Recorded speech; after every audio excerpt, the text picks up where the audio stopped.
So the story of how I came to report about fentanyl begins at a rave in the late 1990s. I was living in San Francisco, and I was part of this scene. Some of you may remember what it was like. There were some perhaps questionable fashion choices. The music was very repetitive, you might say. These parties went late into the night. Sometimes they were held at secret locations like abandoned warehouses, and you had to call a phone number to get the secret address. And there were a lot of drugs at these events, a lot of LSD, a lot of ecstasy. And even though there were all these drugs, I never heard about anybody dying. I never saw anyone OD. It was, for all intents and purposes, a fairly safe scene, or at least it seemed to me. So this is my proof that I was a part of that scene. This is me, second from the left. My dyed blonde hair. And those glasses do not actually contain prescriptions. They were just for the fashion. So now we're going to fast forward to a different stage of my life. About 15 years later, I had 2 young children, I was married, and I was the music editor at LA Weekly. And I was investigating a story concerning the new rave scene. And so since I had been in San Francisco in the late 90s, the scene had exploded. And now these parties were not a secret anymore. Sometimes they were held in football stadiums, and celebrity DJs would be flown in on helicopters. There was still plenty of drugs, though. There was still a lot of LSD, ecstasy. And the biggest difference, though, was that whenever I would read about these raves the next day, it seemed like almost every time someone died. And so there might be 1 person dead, 2 people dead, even 3 people dead at one of these raves. And the cause of death was always listed as ecstasy. And so this seemed very strange to me because, like I said, when I was in this scene, everyone was taking ecstasy, and I never heard about anyone dying. And so I went down the rabbit hole to try to understand what was happening. And what I found was that these so-called ecstasy tablets usually didn't have any real ecstasy at all anymore. In fact, they were almost all adulterated with new synthetic drugs that were made in China. And so I learned about these new synthetic drugs. There were hundreds of them, but the deadliest of them all was fentanyl. And by this time, fentanyl was starting to be sold on the streets for as little as $5 a dose. And not only that, but it was cut into other drugs: heroin, meth, cocaine, prescription pills.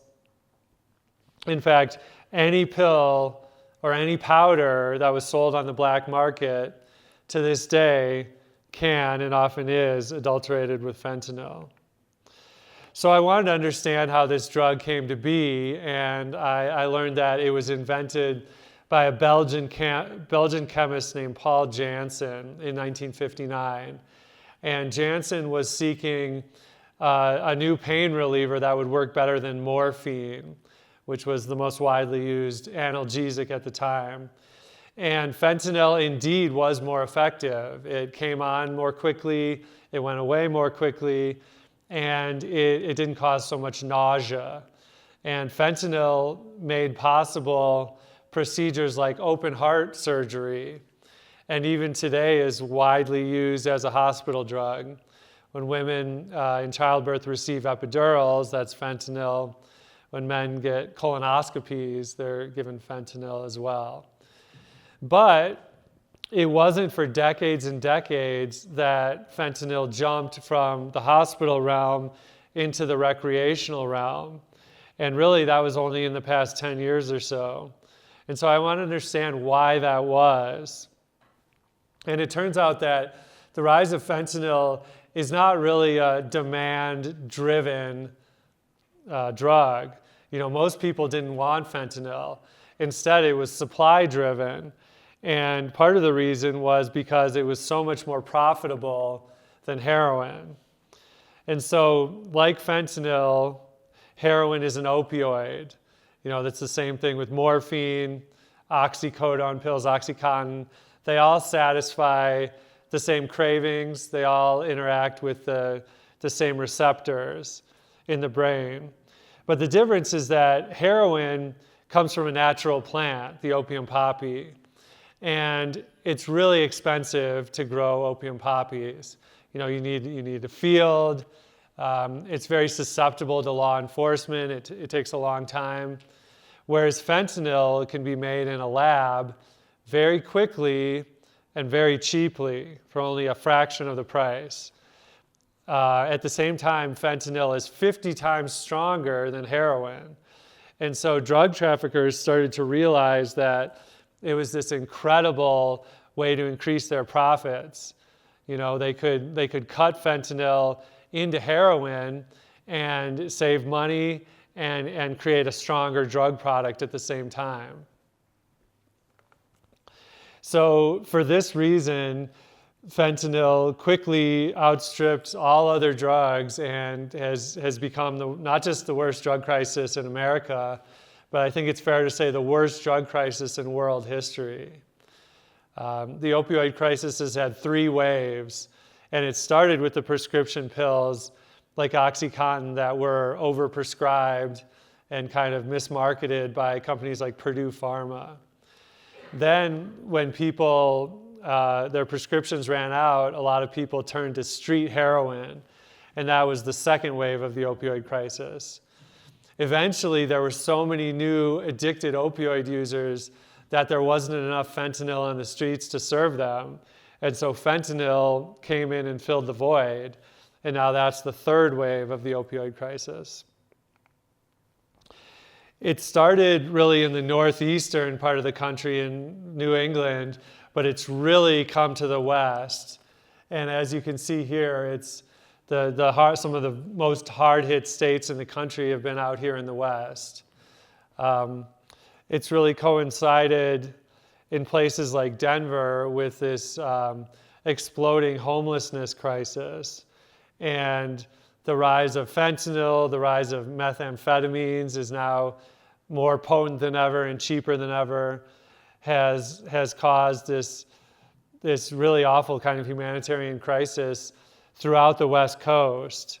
And I'll show you a video later about my trip to San Francisco where I did reporting on the street level issues they have there. So the Mexican cartels, like I said, really saw the potential for profits in fentanyl.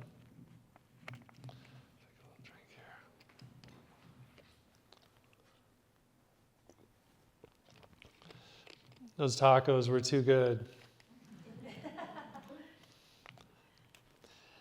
And the first blockbuster Mexican cartel fentanyl product was called the Blues.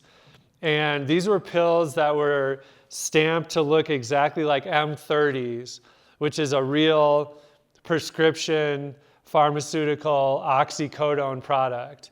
And so the only difference was that the Mexican cartel's version didn't contain any oxycodone at all. Instead, they have fentanyl in them. And so, to the naked eye, to the average person, it's almost impossible to tell these types of pills apart. And so as a result, kids across the country took these fake pills without ever realizing they had taken fentanyl. And oftentimes it would be someone might give them a pill at a party, and it looked just like something they got from their own parents' medicine cabinet. And so this has been and continues to be a scourge. We heard about Ben and his story, and I also got to hear about Xavier's story tonight as well, who died almost in just about the same time, another Summit County resident.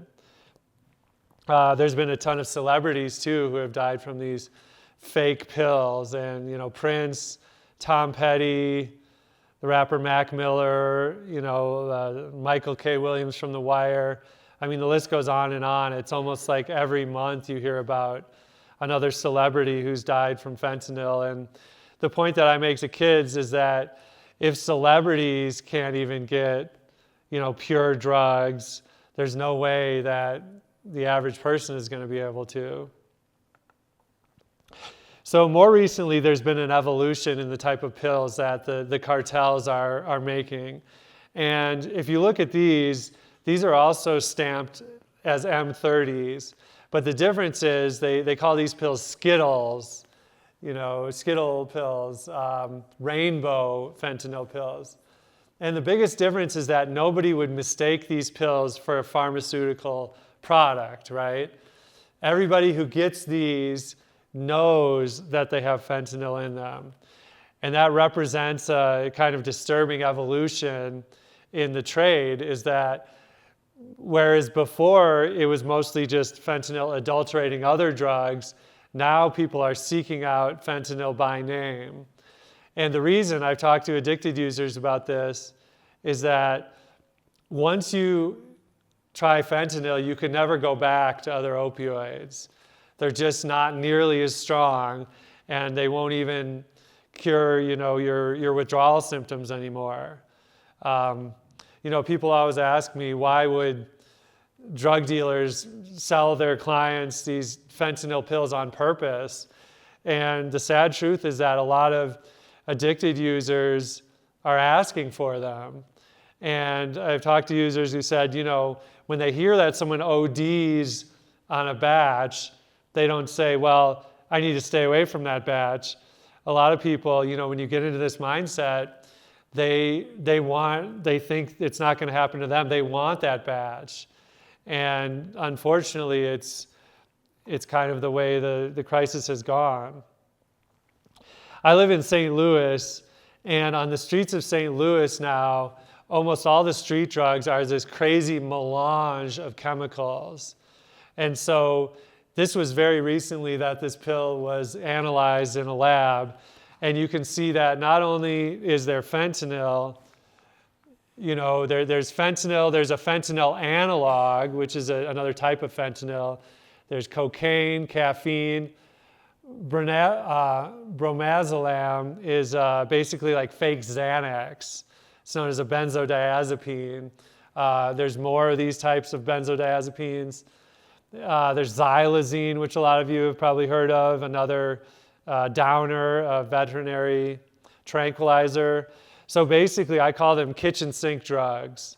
And we've reached another phase of the opioid crisis, which is kind of the poly-drug phase, meaning that you don't have people who are just heroin, only addicted to heroin or cocaine or whatever. I can't get any pure drugs on the street, and so you're getting everything under the sun. So I started looking into supply chains, and I kept hearing that all these drugs were coming from Mexico. But the cartels don't have sophisticated labs.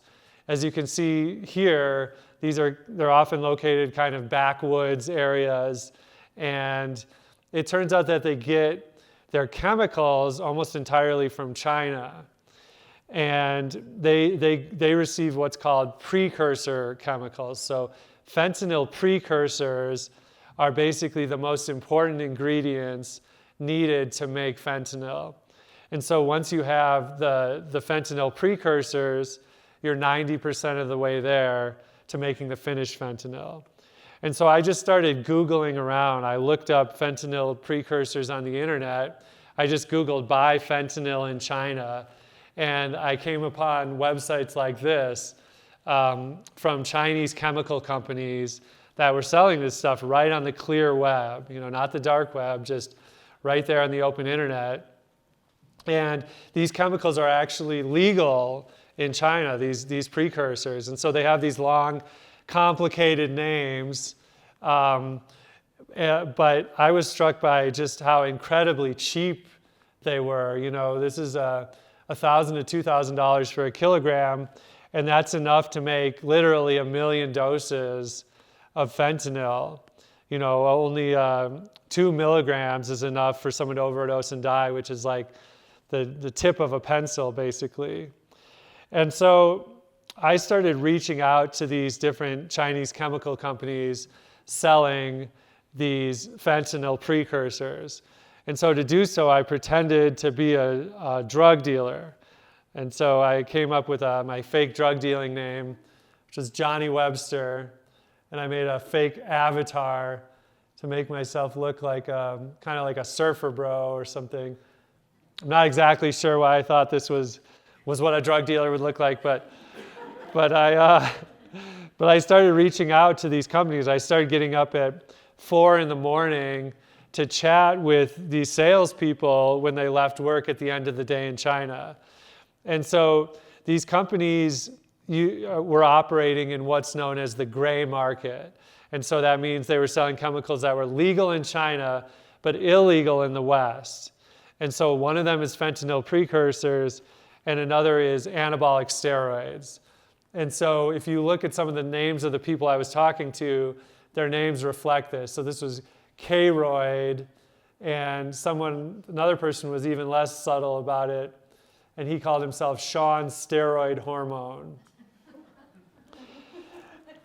And so I started chatting with these guys, about how much these chemicals cost, how they would be delivered, and then just, how they got into this business. Did they know what fentanyl was? And most of them said no. And I actually believe them, because in China, the media is completely controlled by the government. And so there's been almost no mention of fentanyl in the news at all. And so I continued these conversations, and I asked some of these salespeople, I said, well, if I were to come to China, could I visit your company? And some of them said yes. And so I went to China. The first place that I went was Wuhan. And this was before coronavirus. So I didn't know anything about the city. It turns out that it's kind of like the Chicago of China, kind of right in the middle of the country, 10 million people. They have this huge chemical industry there. And so a lot of prestigious universities that would produce chemistry graduate students. And then most of them would go on to work for legitimate companies, but a number of them would come to work for these sort of gray market companies making things like fentanyl precursors. And so in Wuhan, I was hoping to meet this man whose name is Ye Xuanfa. And he was the CEO of the company that was making more fentanyl precursors than any other company in the world. And so to try and meet him, I just went to his company, which is called Yuan Cheng. And it wasn't very hard to find. They had their address just right there on the internet. And so when I arrived, though, I wasn't sure I was in the right place, because this, looked like a hotel. And so I called up my contact with the company, who was, of course, Sean Steroid Hormone. And I said, Sean, I would love to, come see your company and talk about making a sale, talk about buying some of these chemicals. Can you meet me? And he said, no, he didn't actually work at this branch, but his colleague would come to meet me, and her name was Amy. And so I waited in the lobby, and then Amy came down. That's her to my right. And she brought another one of her colleagues as well, who was also named Amy. And so Amy had been working at the company for about 3 years, and it turns out they lived at the hotel. It turns out all the employees lived at that hotel. There were hundreds of them. And we talked about the chemicals. I didn't actually buy anything. No money changed hands. They didn't sell me anything.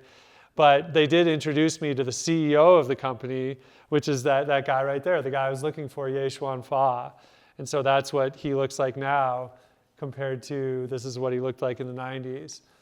And so, we kept talking, and I said, well, could you give me a tour of the premises? And I basically just pretended to be a dumb American the whole time, and I asked them if I could take pictures of everything, and got people to take pictures. And they showed me the sales floor where all of their employees work. So the sales floor was huge. There were like over 100 different employees on each floor of 2 different floors. And they appeared to be mostly young people who I think were selected largely for their English abilities. And they were working at desktop computers. And they looked just really like a Western office. They had plants at their workstations and little stuffed animals. They were working on social media. They were talking with clients. And, the only difference was they were selling the world's most dangerous chemicals. And so I talked to some of them about how they ship the chemicals. And they showed me some of the fake packaging that they used. And there was like this one, which was bread with wheat flour. They showed me another one that was meant to look just like dog food packaging. And they said that they had people planted in the customs offices on the US side and on the China side.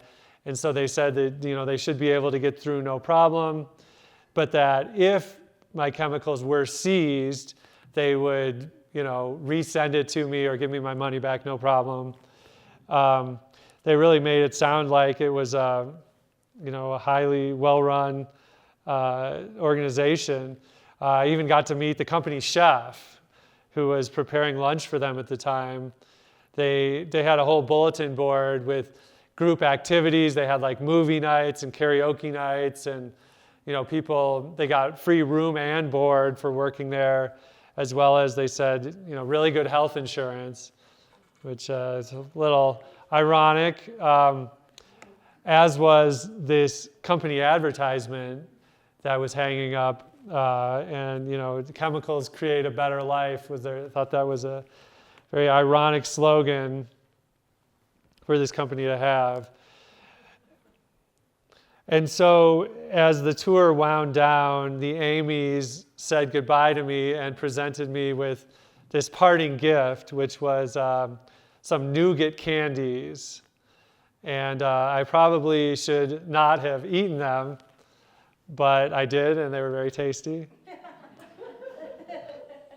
Very delicious. So I went home, I published my book, Fentanyl Inc., and then not long afterwards, the CEO who I met, Ye-Xuan Fa, was indicted by the U.S. Department of Justice, and a $5 million reward was offered for information leading to his capture. And so naturally, people started asking me, are you going to, collect that reward or what? And I said, well, probably not, because there's actually almost zero chance that he would be captured. And that's because the US and China have no extradition treaty. And so, since he was aware of these charges, unless he did something like get on a plane to visit the United States, he could be arrested when he's getting off the plane.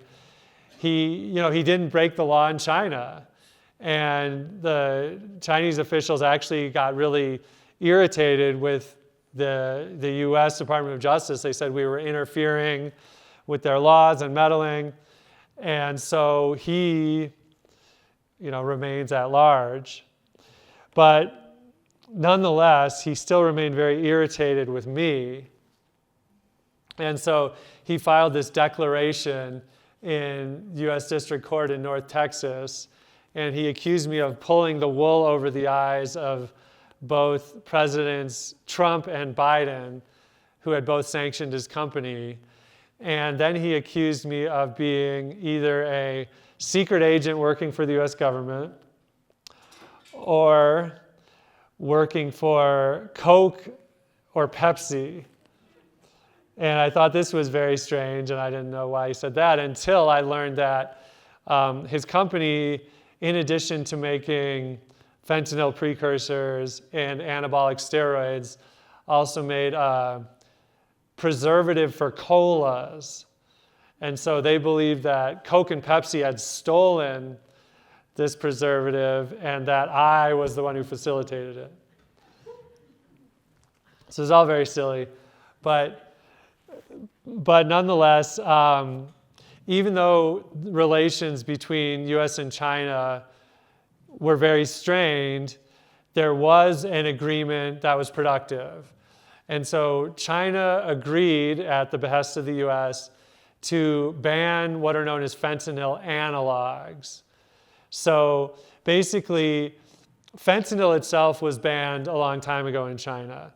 But for many years afterwards, all the chemists had to do was just subtly tweak the molecule so that now you had something that was just as powerful as fentanyl, if not more so, but it was technically legal. And so if you look at these chemical structures, they're all very similar.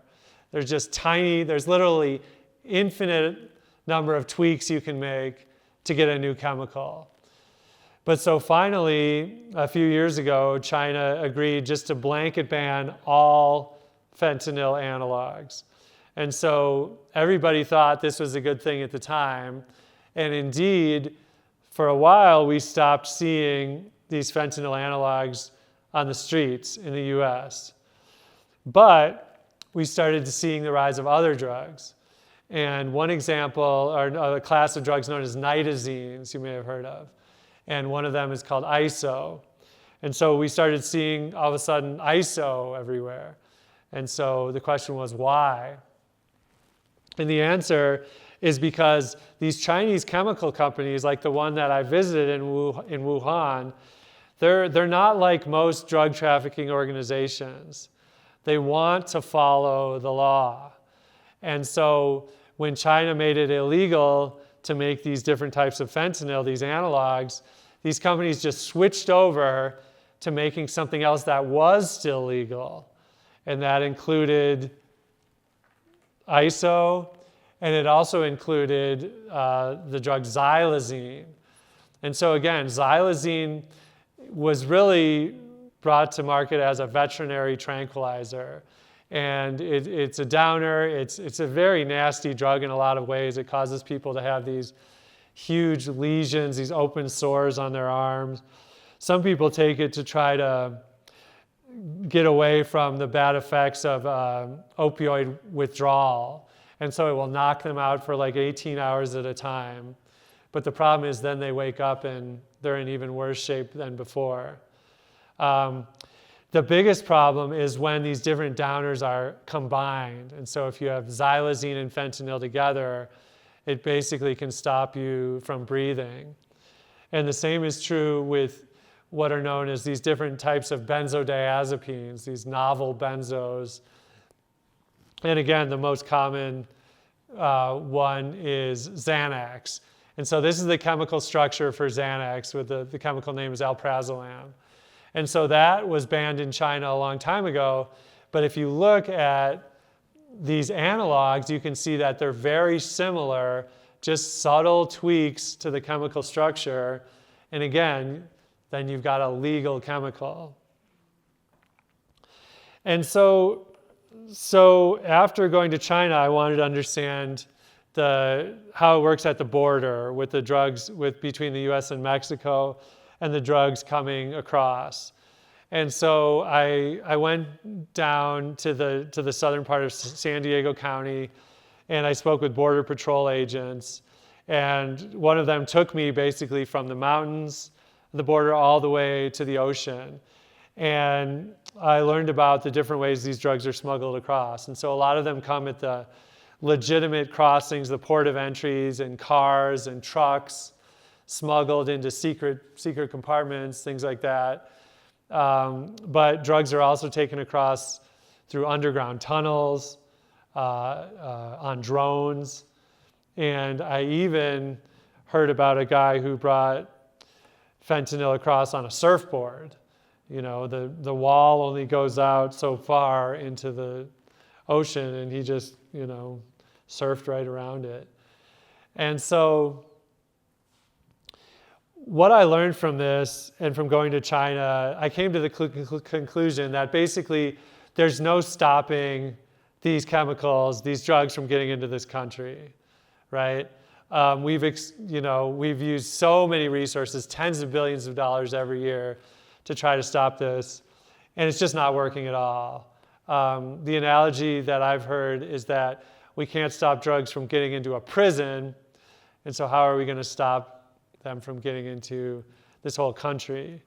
I read some articles like this one about how DEA agents took down Mexico's most vicious drug cartel and how this helped give rise to the criminal empire of El Chapo Guzman. So since this article, El Chapo himself has been arrested. And of course, that has done absolutely nothing to stop fentanyl from getting into this country. We're seeing more than ever before. The same is true with cocaine. The U.S. took out Pablo Escobar, the famous Colombian kingpin, and the amount of cocaine getting into the country, the amount of cocaine deaths, again, is higher than ever. So what this led me to believe was that we need to, instead of spending all this money trying to stop these drugs from coming in, we need to spend this money on the people who need it here at home, the people who are addicted and need help. And so to really understand the situation on the ground, I went to San Francisco and did reporting there, and I made a short video about that. We're in San Francisco in the Tenderloin neighborhood, which has kind of become the public face of the fentanyl crisis in the entire country. These neighborhoods like the Tenderloin and Soma, south of Market, there's open air drug dealing, there's people passed out on the street, there's guys who are just, hitting up meth pipes, smoking fentanyl off of pieces of aluminum foil. This is where I used to sleep most of the time. It has a little overhang, so I'm a little bit protected from the elements. I got robbed 3 different times when I was out here. I woke up in this doorway one morning next to someone that had overdosed right next to me. So I woke up next to my friend who was dead. What does recovery look like in San Francisco? Well, I'll give you the numbers. So 57 detox beds for 25,000 people. What's available for people like this living on the streets? They can get buprenorphine, Suboxone, or they can get induced on methadone. What about naltrexone, Vivitrol? Is that an option? Not that I know of. No. They should be. What's your name? I'm James. James. Yeah. Nice to meet you. I'm Ben. Yeah. Have you had an opioid addiction, and how did it start? Embarrassing to say, but I'm 37. I met my wife when I was 30. At that time, I hadn't really done much, and she pushed me on to using opioids. I chose to do it, but it came from all that. I haven't taken treatment besides Suboxone. Do you think there needs to be more treatment options and treatment availability for people? Yeah, for sure. There has to be. There's got to be a lot of different options.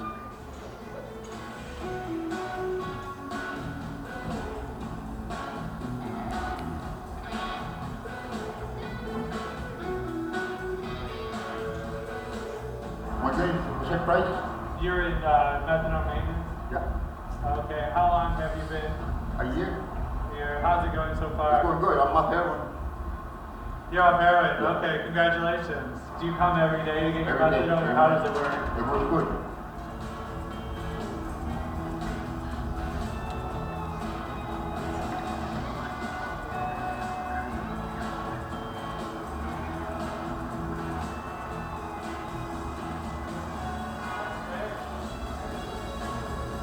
So I was able to reconnect with my family in recovery and show them that I'm actually doing better and that I'm clean and sober.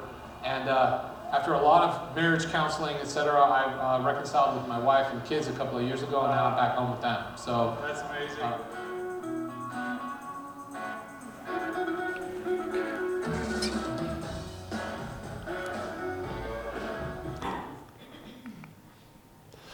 Okay, great. So Summit County obviously has a very different sort of demographic than San Francisco, but I think the emphasis needs to be on helping people who are addicted, because something like 85 to 90% of people who are addicted to opioids don't receive any medication. And so, during COVID, there was this all hands on deck approach to solving the problem. And there was this race to find a vaccine, right? Well, when it comes to opioid use and addiction and overdose deaths, the problem is worse than COVID ever was. And yet, we don't have that approach, which is a shame. The good news is that we do have 3 FDA-approved medications to fight opioid use disorder. And they're methadone, buprenorphine, and naltrexone. And they all work differently. Some are better for some people, some are better for other people.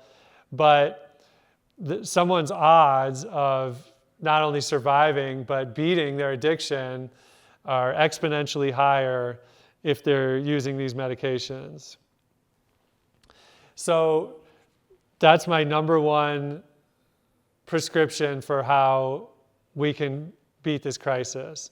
My number 2 is other forms of harm reduction. And so I also got to visit Barcelona, Spain, where they have what's known as supervised injection facilities. And so in Barcelona, they had a huge problem with people using in public parks. There were syringes everywhere in public areas where children were playing. But when they opened these facilities, it all dropped. And so what a supervised injection facility is it's a place where people can use drugs legally under the supervision of trained medical professionals. They have clean needles, supplies, and most importantly, it helps get people into the system. And so people can be connected to medication-assisted treatment. They can be connected to job opportunities, to housing opportunities, to psychotherapy. I think we need to advocate for a holistic approach for helping addicted users. And supervised injection facilities are one way to facilitate that. Unfortunately, they haven't been able to gain much ground in the US at all. They're the only city where they're allowed to legally operate is New York. Denver actually wanted to have some recently, but it was voted down, I'm not sure, at the city level or the state level. So the other thing that we really need to work on is education. And I was very disturbed by this headline that nearly 50% of Arizona 8th graders have never even heard of fentanyl. And around the country, I've heard stories like this. There needs to be a massive education campaign. We need to teach kids the truth about how dangerous fentanyl is, how it can be in any pill or any powder. Only about 60% of 12 to 17-year-olds self-reported that they saw or heard drug or alcohol prevention messaging in school. So I was talking to someone recently about the DARE program, and a lot of you probably remember that. I grew up with that. And the DARE program is sometimes kind of criticized for having a lot of scaremongering. And so I don't think you need to have scaremongering these days, though, because the truth itself is scary enough already. And I think if you're honest with kids, if you tell them the difference between, say, marijuana, which, if you're buying it at the dispensary, there's basically 0% chance it's going to have fentanyl, to basically any other street drug, that's a pill or a powder, I think kids respond to that. I think they respond to honesty. And I think if you tell them the truth, they're likely to make good decisions. I really agree with this Seattle Times editorial that we need to make education part of the fentanyl battle. And, I really applaud summits like this one for doing this work, and for people like Ben's parents and Xavier's parents for not having shame dictate behaviors, and learning that bringing this information to other people is the way that we're going to save the most lives. It's kind of an ominous noise. I don't know what that's. Can anyone else hear that? Maybe it's my double microphone situation. So anyway, that is my presentation. Thanks everybody for attending.